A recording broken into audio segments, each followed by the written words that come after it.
ఎప్పుడు మనం ఇలాగే ఆనందంగా ఉండాలంటే ఏం చేయాలి? మీరు 2-3 నెలలకు ఒకసారి క్యాంపుకి వెళ్ళి రావాలి.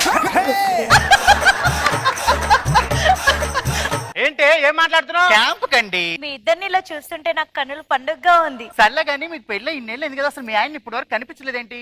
శోభనం రోజే మా ఆయన దుబాయ్ వెళ్ళిపోయాడు. ఇప్పటికి 4 సంవత్సరాలు అయ్యింది. అప్పటి నుంచి నా అందం అడవి కాసిన వెన్నెల్లా అయిపోయింది. అదే నేనైతే కానిచ్చేదని కాదు. యావండి అంతా వింటున్నారు కదా, వాళ్ళ ఆయన దుబాయ్ పోయాడంటే మీరు కూడా పోయిరండి.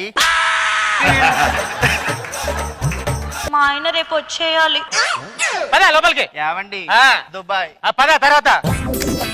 నా జన్మ భూమి ఎంతో అందమైన దేశం, అందులో నా ఇల్లు ఒక కమ్మని ప్రదేశం. ఆ కమ్మని ప్రదేశము. ఇక్కడ వస్తే అయిపోతాయి మాటలు.